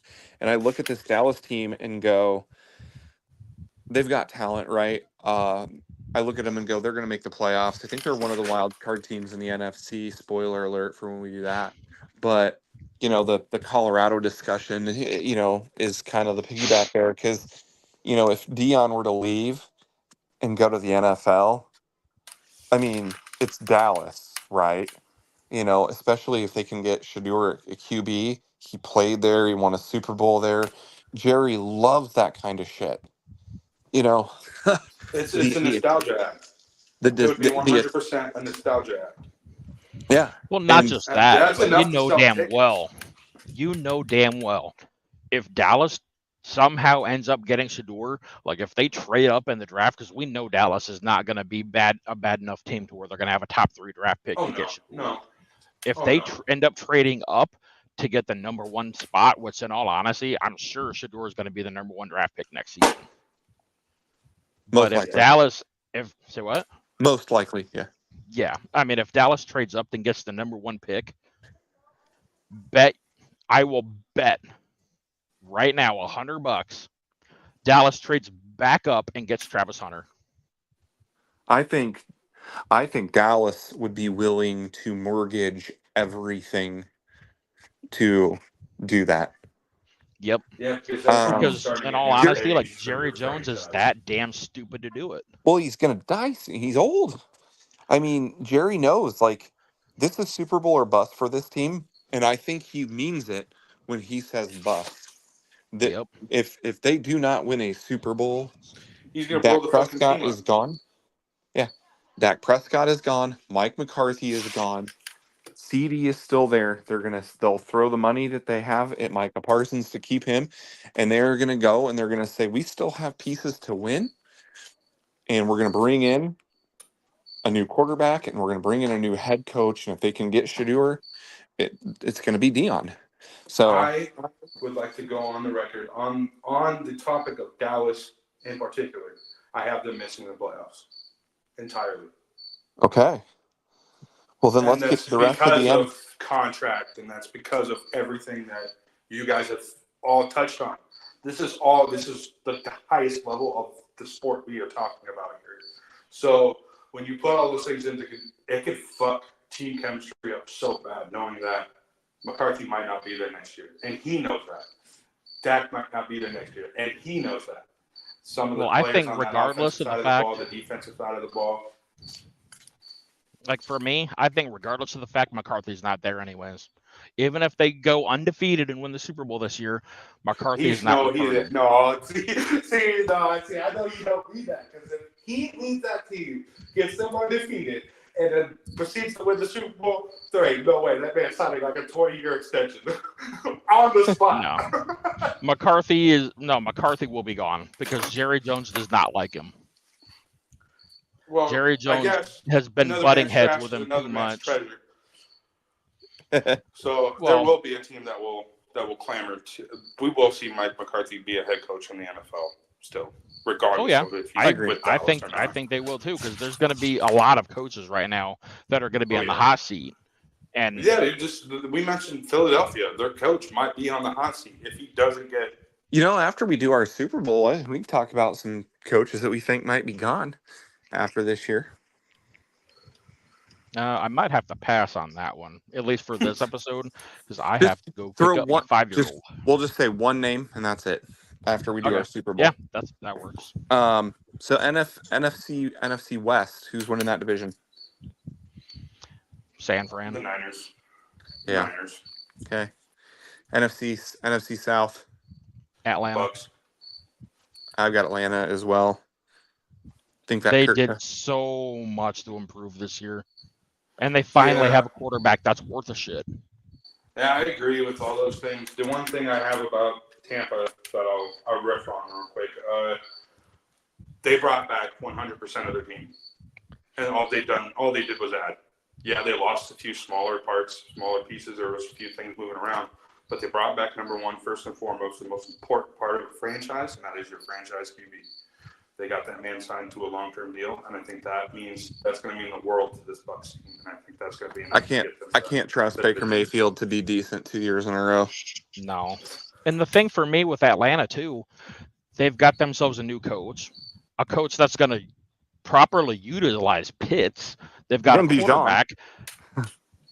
Right. That's why I listen. I think no matter what, Atlanta makes the playoffs. That'd be a mistake not to have them making it. At least on my behalf, like I wouldn't be able to disclude them. So yes, they are. They are a wild card team on mine, but I just don't have them. They're going to have some chemistry issues. This natural part about new players joining new teams. Yeah. I feel like that might be a little bit of a sore point maybe to begin the season. No guarantees that it's going to be the same way ending the season, and I think that might be enough for the Bucks to get hot because they have the chemistry. Yeah. All right, 'Cause I Corey. well, yeah. Here we've got NFC our North. division. NFC North, Corey. Who's winning it? I think it's a two-way dogfight. I know Bears fans have talked shit all season long, all postseason or all off season, all season from last season when they found out that they were getting the number one pick. They just nothing but talk shit about how they're back. Here we go. They're winning the Super Bowl. They went undefeated in the preseason. Super Bowl, baby. No, no. Sit the I don't hell even have them down. making the playoffs. Go me neither. I I have them maybe winning 6 or 7 games tops. You got a Yeah, new I team have being them. you. I personally have them finishing last in the division again. No, But I don't. I don't. Minnesota is going to be bad. No, Like I mean, because bad. honestly, yeah, it's I going to think be hard. It's going to be a I think two-way it's going tie to be a between them battle two. between those two with being so bad.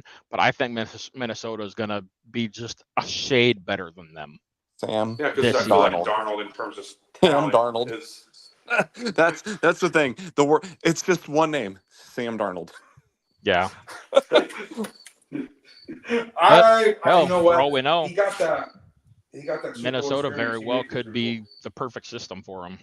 I That's mean, what they said about San Francisco and Carolina and Well, there's no way he was going to start over Purdy. So well, no, no, but when he did have to play though, he didn't light it on fire.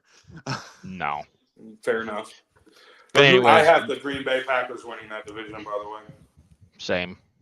I just think Jordan I Love's think too fucking good sole reason why for his is own because good. I think it's going to end up coming down to like a tiebreaker Yep.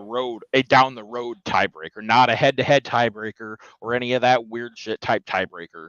Because But I still think Green Bay and Detroit are going to finish with the same exact record. They're going to they'll split the finish in the season play. 1-1. Yeah, they'll be in the playoffs. They'll both be there. Detroit Yeah, is To going me, to that feels like win. the most surefire shit out of this entire like offseason. Those two will make the playoffs. I'm not even like. There's no Detroit is discussion. going to win the division, and it's not going to be close. oh, Detroit is winning 12 games again. Uh, the one deficiency that Detroit Lions team had last year was their secondary, and boy, oh boy, did they add to it. yes, You they bring did. in Carlton Davis from Tampa, who is one of the best man-to-man defensive backs in the NFL, which Aaron Glenn loves to do. They bring in the DB from the Raiders to fight for the nickel slot. Mosley gets hurt again, but could come back late in the year. And then they go and they take the first two rounds and go Terry and Arnold, arguably the best defensive back in the NFL draft That was a last big year. steal. And That then was a huge Rainstraw steal. from Missouri. And all of a sudden, you look at a secondary that was one of the worst in the NFL last year.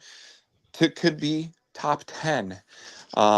They also Hmm. add DJ Reader onto the defensive Oh, I line. see. Yeah, see that hurt my feelings a little bit because he left my Bengals just to go So play for Detroit. you are looking at a much improved defense. You have an offense that brings back arguably the best offensive line in all of football, bringing back 4 or 5 starters. The one piece they lost, they go and they add a veteran guard to fill that spot. Um, they've got a little bit of depth on O line, not great depth, but they can roll 7 deep. You bring back Jared Goff, you bring back the two-headed monster at running back with Gibbs and Montgomery.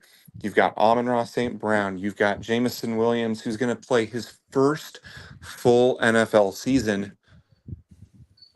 You can't understate how big it has been to not have him be able to play a full season.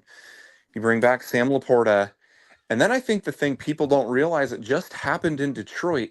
The big question's always been who's going to be the number 3, and they cut Donovan Peoples-Jones. You know who Yep. they've signed to the practice squad?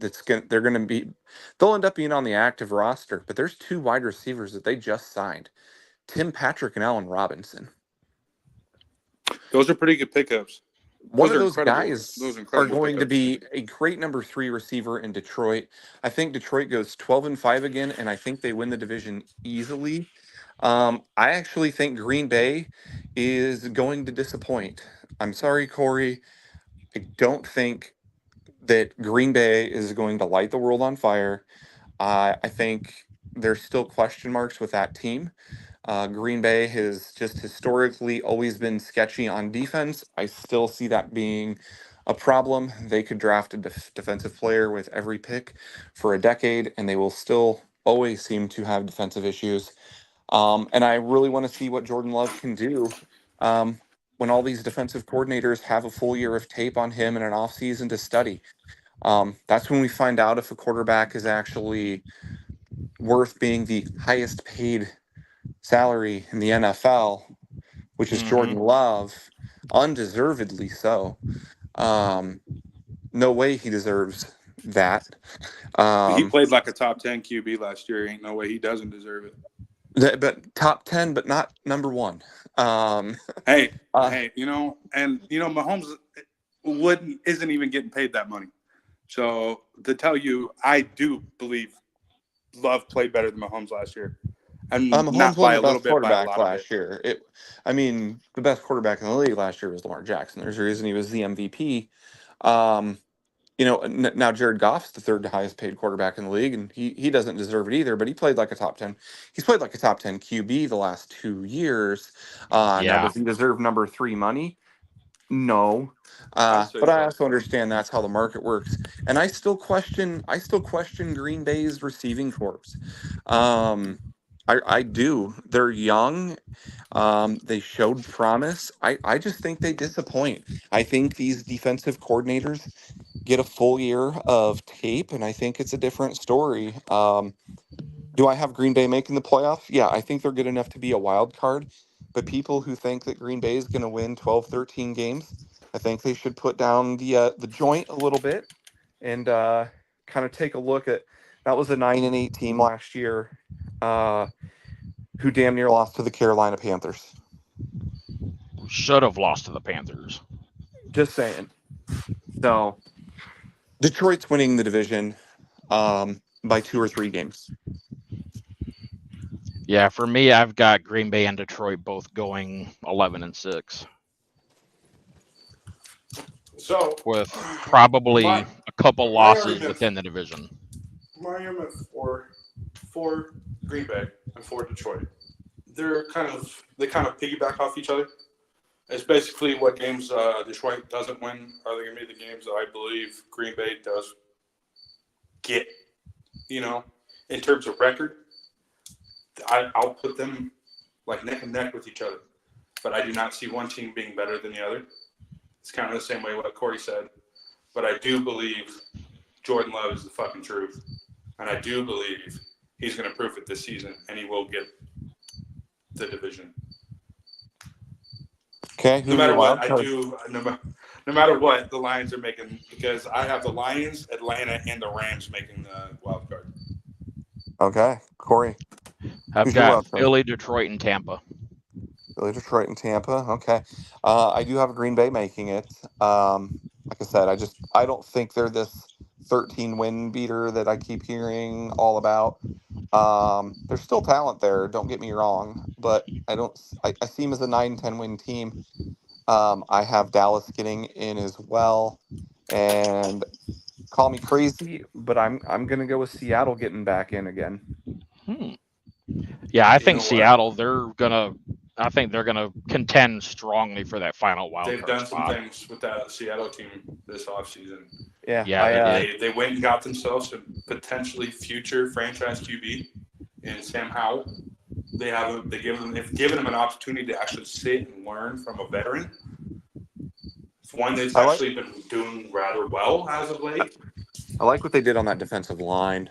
in the Yeah. draft. Oh God, they drafted so well on that D line. And the Rams have talent. Don't get me wrong. And I thought about the Rams over Seattle, but I go, the Rams with all the talent that they have are still very fragile. Yeah. And I think people are going to realize what Aaron Donald meant to that defense. Oh yeah. Mm-hmm. Oh yeah. Donald's So actually retired now. Yeah. Now I might have to rethink the Rams, but I have Rams making it because for the most part last season we did get Stafford in his most yeah, Staffordist form, right? yeah. He stayed healthy. He was consistent. He was able to throw the ball downfield. Yes, that Rams team struggled down the line, but there might be some instances, now that Puka Nacua is back, everybody's healthy. And the Yes, we thing are missing is, Donald. Stafford's been nicked up already in the preseason. So is Nakua. Cooper Cup seems like a glass jar now.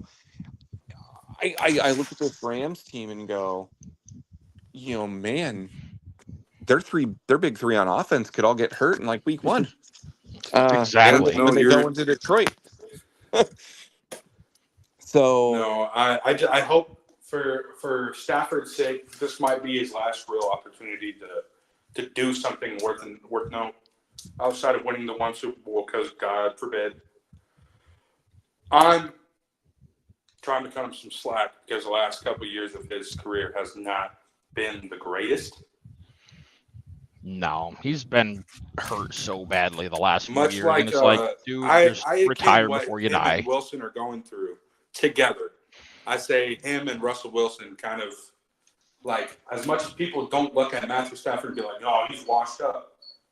I don't know how many people actually truly say that about him. Like, I don't know if you can say that about Stafford, but I will say this: if they don't do well this season, we might be looking at the end of Stafford's career as we know it.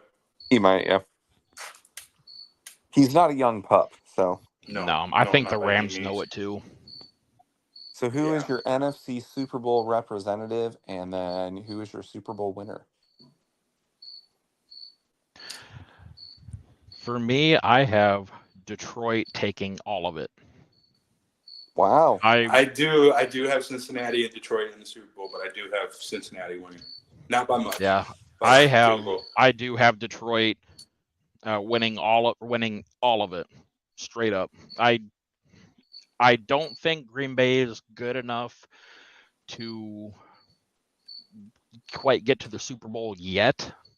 I do, however, think Dan Campbell has his team ready and willing to actually die on the field to win a game, because we all know Dan Campbell is willing to die on the field to win a game because he's shown it. So Yeah. I think Detroit is going to make a big run in the playoffs. I think they're going to get hot early, kind of struggle a little bit in the middle of the season, explode at the end of the season when players get healthy, and then just make a massive run through the playoffs, just plow through everybody, and then they're going to knock off Houston in the Super Bowl. I think There are for the two first things. time in a very long time, we are finally going to have teams we have not seen in the Super Bowl. Period. So I have San Francisco going back. I think it's a team. I think they beat Detroit again in the conference championship game. Um, and I look at San Francisco and go, you know, people will go, well, that's so obvious. They were in the Super Bowl last year, but what did this team really lose? Nothing. They didn't lose anything. They're Like, AI just re-signed a 4-year deal. it's Mhm. like they're 100 bringing something back mil, like 100 they're mil. bringing back a Super Bowl team. And at the end of the day, I look at them and go, they're just a really solid team, and I think Detroit comes up short again. I think in less kick to the balls fashion than last year. Yeah. But I have San Francisco going to the Super Bowl, and we get the 1980s Super Bowl of Cincy and San Francisco. And I think if we've That's what learned I wanted any, so badly last year. so badly. Like, I craved it last year. And then the year that we actually went to the Super Bowl, that's the team that I wanted to play because they were the last team to beat us in a Super Bowl. So, Yeah, and a million times over, give me Cincinnati and San Francisco. I think Also, give me Cincinnati versus the Rams in the Super Bowl because I want that. I want that rematch. and I think if we've learned anything, it's to not trust Kyle Shanahan in a Super Bowl game. So I have Cincinnati beating the 49ers in the Super Bowl because Kyle Shanahan once again forgets Christian McCaffrey is his running back and does not get him the ball for the entire third quarter. Because how you do that blows my mind. But I have Hmm. Cincinnati. I just think Cincinnati is going to get hot at the end of the year, and that matters. Just like in baseball, if you get hot at the end of the year, it matters. And I Yep. think Cincinnati's going to get hot at the end of the year, and I think they're going to do what Corey has the Lions doing and kind of making a huge run in the playoffs. So I that's was who I going have. to pivot off of what Corey said about the Lions because that's a thing that the Lions and the Bengals have a tendency of doing. They'll struggle kind of mid-season. They'll take those L's. They'll take those kind of lowly, but I'm not going to say lowly, but they will take L's against teams that we probably shouldn't be losing against. And then it'll hit like week 14, 15, and they'll just get hot. So It's I that's fully expect that to and happen. In that's what fact, the I have Bengals to. did the year they went to the Super Bowl. Yeah, You know, they I got watched hot. every single game that they played. That game against the Titans, the game against the Chiefs, and then the game going to the Super Bowl. Like, it's just everything leading up to that. I think the Lions and the Bengals are going to do the exact same thing to get to the exact same spot, and I think we'll see the highest scoring, possibly the highest scoring Super Bowl that we've ever seen. All right. I'm not surprised with that. So Corey, I know you said you have to get a kid, but everybody name one coach that you think gets fired this year. Sean Mike Payton. McCarthy. McCarthy doesn't count. He's a free agent. Yeah, I think that's a given because he's just going to lose his job regardless. Okay. So I said Sean Payton, but I don't believe that. I believe he could be if the Broncos really don't turn things around. But there's a few other coaches that come to mind the most. That's Vrabel. He's already gone. Oh yeah, that's right. He is. It could be whoever the fuck is coaching in Tennessee, and then whoever's coaching in Tampa. Yeah, Tampa right now is Todd Bowles. Yeah, Todd Bowles can be out because as we all know that Todd Bowles isn't the most stellar head coach, but he isn't the worst head coach. So knowing the grouping of the head coaches that could become available, knowing that Pete Carroll is still very well could be interested in head coaching. We have to consider the smaller jobs that people might not view as hot spot or hot seats. All right, Corey, who you got? I will give actually a couple because I think there's a couple guys here that I fully believe if they don't produce, they're done because they've had some teams that could have been there a couple of times and they just haven't done shit. So Sean McDermott over in Buffalo. Nailed it. Ooh. You nailed it. Like I said, they're going to disappoint, and McDermott's gone. Yep. I I think think Sean McDermott and McDermott. Dennis Allen in New Orleans. Yep, Dennis Allen definitely is one to be looking out for as well. Could you I imagine also if Sean think Payton gets fired in Denver and then goes back to New Orleans? well, I mean, Sean Payton, he's signed on for a long-term contract in Denver as a rebuild contract, so he ain't going anywhere. Yeah. But the other two coaches I fully believe are going to lose their jobs at the end of the year, Mike Tomlin and Kyle Shanahan. So I agree on Tomlin, and then I think because I don't want to say his last name wrong. The Browns coach. Oh, Was Kevin Stefanski. Stefanski. Yeah, I don't. Yeah. I think the Deshaun Watson experiments backfired there, and if they don't make Yep. the playoffs again, they made it last year, but if they miss the playoffs with a healthy Watson, Yeah, and I think Tomlin, I think it's more of a mutual parting, but Yeah, you know, Yeah, I was gonna say I under agree any on other Tomlin. circumstances, I do not see Tomlin losing his job. He is one of those coaches in the NFL I currently deem as untouchable. As regardless of how bad he does, I don't think he's getting fired because he's won for so many years. I think Belichick was a similar situation. Carroll will get the. I mean, yeah, like I said, it's not going to be him getting fired. It's him going to be leaving under his own choice. Yeah, but I think those are. I think you nailed Sean McDermott though. Yes, sir. yeah, Buffalo, especially if they miss the playoffs, Yeah, he's in because trouble. the ownership's probably licking their chops right now to think about what they could do to really fix that team, or at least rewire it. And getting rid of Sean McDermott might be a great fucking start. Yeah, I fully agree, and I think Mike Tomlin. I agree with Steve. I think it'll be mutual because I think Tomlin is being exhausted there. He's getting exhausted. The organization is getting exhausted from this up and down crap with him or with the team, and it's clearly like there's something going on there. It's time for a new coach. It's long past due. It's time to go.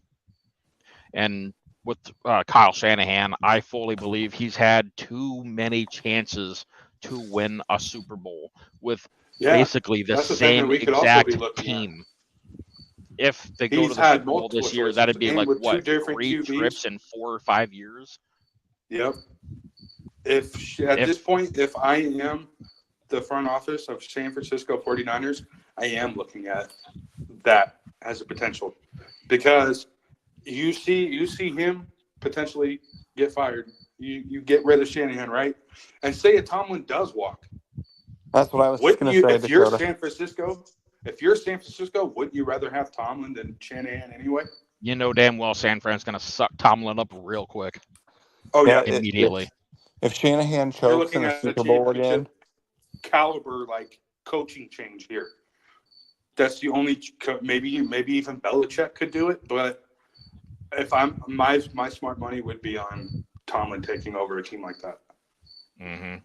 yeah, if he chokes in the Super Bowl again and a Mike Tomlin mutually agrees to leave, if they have the ability to upgrade that head coaching position with a Mike Tomlin, I think they're going to jump on it. Um, Yeah. that's an interesting. I think that like Kyle Shanahan's just an interesting coach in general because it's like he's not bad. He's not. He's great in the regular season, but it's like when he gets in those big games and moments, he doesn't know what to do. He Because craps let's not himself. forget the 2 games last season against Green Bay and Detroit.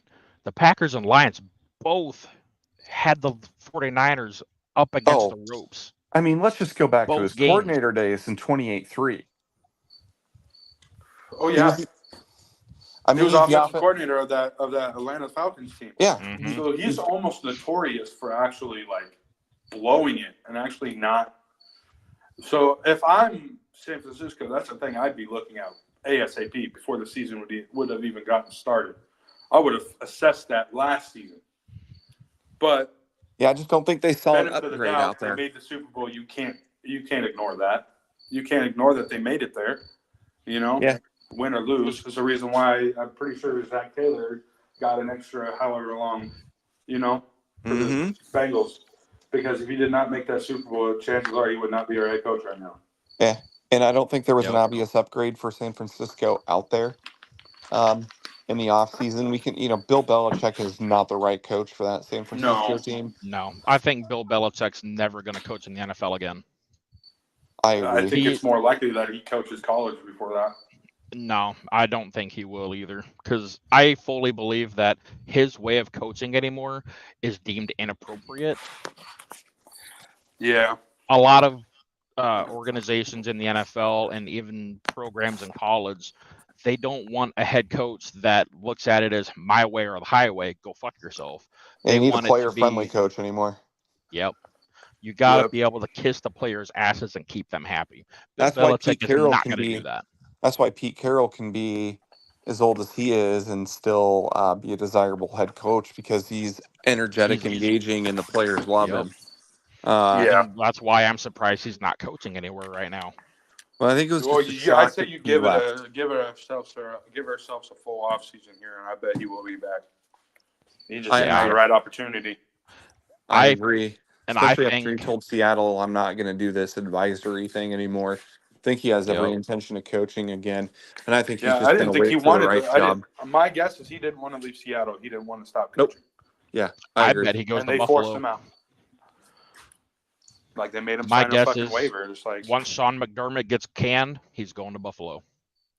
that would be a beautiful spot for Carroll too, because didn't he coach New England? Yep. So Mhm. when he coached New England, he already had his taste of coaching in cold weather.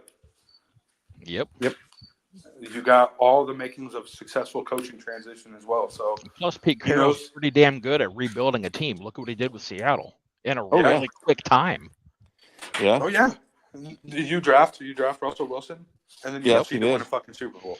Yeah, And No he ifs, ands, or took buts, Russell dude. Wilson, number 3 in the draft, round in the 3. third round. Who took him in the round? Third round, and then he beat out Matt Hasselbeck for. Oh no, And it Kevin wasn't. Cole. No, Oh Kevin no, it it Cole wasn't too. wasn't. Hasselbeck. No, it was The guy from Green Bay that they signed. yeah, Matt Flynn. Yeah. He Oh beat out shit! Matt Yeah, Flynn yeah, because Flynn. Matt Flynn had that Yeah, because massive Cole went fucking to contract. Arizona. And Wilson beat him out as a rookie. Yep. Yep. And everyone I said remember Pete that Carroll because was I an was rooting for idiot Wilson. because why would you pay Matt Flynn all that money just to start a rookie? And then Carroll's like, watch. Yeah, And then and Russell Carroll. This Wilson is the did his reason thing. why. 2 seasons later, they win a Super Bowl. Yep. Like, and they what? I'm pretty sure they had a winning record that first year of Wilson starting. So, like, Well, I think they that had first year stellar. was the Beastquake. Yeah. Oh, they had a losing record that year because they were the first team to ever win a playoff game with a losing record Yeah. Yeah. because they But they beat the went to the Saints. fucking playoffs, and then the Because the year after Saints that. had the best record in the NFL that season and then got beat by a losing record playoff team. Yep. I remember that game like it was yesterday because I was actually like, we were sitting there fucking watching it, and here you should like me and my cousin are sitting there watching him, and we see Marshawn Lynch, 4 people on top of him, and he just starts running through people, and then we're literally shitting our pants. So, like it could not have gone any crazier. I was in Seattle in the moment. I'm currently happy for your Seattle fans because they've seen a Super Bowl a lot quicker than we have. But anyway, guys, I would love to continue chatting about football head coaches. I think we should continue that next week, Yeah. especially after Yeah. after the first week of NFL games get going. Football coaches in baseball. Yep, football coaches, baseball, and then here in a couple of weeks, if you guys are down, we can touch up on some hockey. If you guys aren't that knowledgeable about hockey, it's all good. I And we can personally talk am not hockey a that little bit. knowledgeable about hockey, but I wouldn't be opposed to being a part of that said conversation. I mean, I would love to learn more. It's one of those sports that I haven't had the chance to learn a lot about, but I'm actually really interested. So, Yeah, we don't have to talk that much about hockey since I know you guys aren't too big into hockey. I'm getting back into it again. Loved it back in the day. Oh yeah, I then they try had not to miss a single Avalanche game at all.